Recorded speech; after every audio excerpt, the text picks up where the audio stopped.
Imagine a second, आप एक building में बैठे काम कर रहे हैं, अपनी जॉब कर रहे हैं और दो एयरप्लेन आपकी बिल्डिंग के साथ आके टकरा जाते हैं।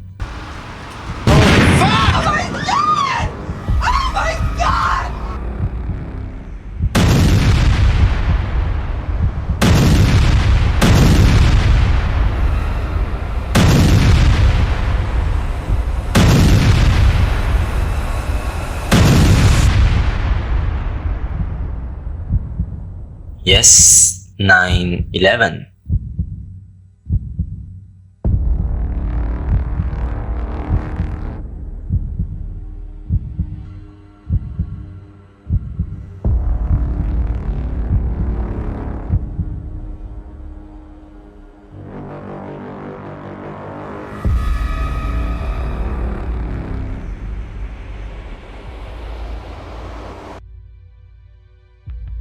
नाइन 11 अमेरिका के लिए एक बहुत ही बुरा और सरप्राइजिंग दिन होता है। इस दिन अमेरिका के 4 एयरप्लेन हाईजैक होते हैं, जिनमें से 2 वर्ल्ड ट्रेड सेंटर में जाके क्रैश हो जाते हैं।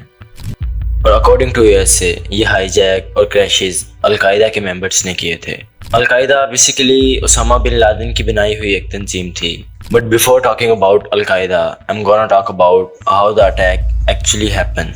On 11 सितंबर 2001, अमेरिकन एयरलाइन की फ़्लाइट नंबर 11 7:59 AM पर लॉस एंजलिस के लिए टेक ऑफ करती है लोगन इंटरनेशनल एयरपोर्ट से।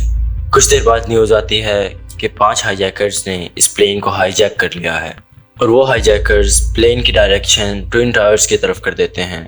8:46 AM पर वो एयरप्लेन वर्ल्ड ट्रेड सेंटर के नॉर्थ टावर पर क्रैश करवा दिया जाता है। इस फ्लाइट के बाद टेक ऑफ होने वाली फ़्लाइट, जो कि फ़्लाइट 175 थी, उसके बारे में न्यूज़ आती है कि उसे भी हाईजैक कर लिया गया है। लोगन इंटरनेशनल एयरपोर्ट से ये फ़्लाइट 8:14 AM पर टेक ऑफ करती है लॉस एंजलिस की तरफ, और इस एयरप्लेन की डायरेक्शन भी हाईजैकर्स ट्विन टावर की तरफ कर देते हैं। और पहले क्रैश के 16.5 मिनट्स के बाद वर्ल्ड ट्रेड सेंटर के साउथ टावर में ये जहाज़ क्रैश करवा दिया जाता है।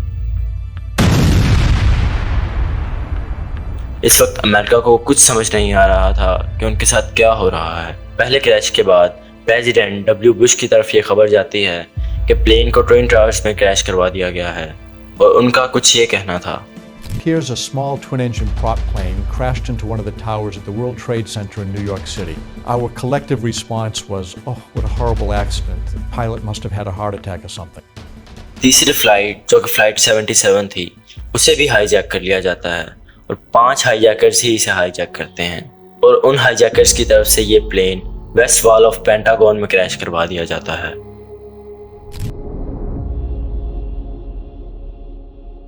चौथी फ्लाइट, जो कि फ्लाइट 93 थी, जो कि 8:42 पर टेक ऑफ करती है, यानी पहले क्रैश के 4 मिनट पहले। इसके बारे में खबर आती है कि इसे 4 हाईजैकर्स ने हाईजैक कर लिया है, और इसके बारे में प्रेडिक्ट किया जा रहा था कि ये फ़्लाइट व्हाइट हाउस को टारगेट करेगी, मगर ये फ़्लाइट एक फील्ड में ही क्रैश कर जाती है।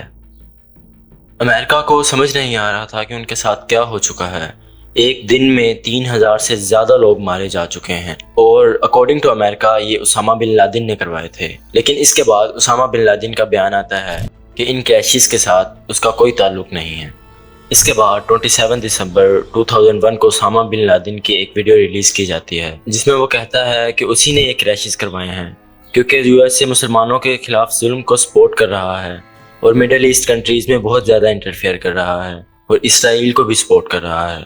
लेकिन इन क्रैशेस के बाद अमेरिका का मिडल ईस्ट कंट्रीज़ में इंटरफेयर बहुत ज़्यादा बढ़ गया।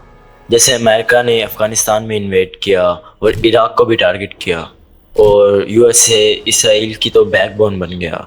लेकिन बहुत से ऐसे क्वेश्चंस हैं जो इस इंसिडेंट को प्री प्लान साबित करते हैं, जैसे कि ये इंसिडेंट अमेरिका ने खुद करवाए हैं। ये मुसलमानों के खिलाफ जुल्म को बढ़ाने के लिए था। किसी भी बंदे की वीडियो नहीं मिली एयरपोर्ट पर जिसने ये क्रैशेस करवाए हों। Back to back 4 airplane hijack और बहुत सी अमेरिका की ऐसी कोशिशें जो मुसलमानों की रेपुटेशन ख़राब करना चाहती हैं, और इन चीज़ों का अभी तक जवाब नहीं मिला। So it's a conspiracy.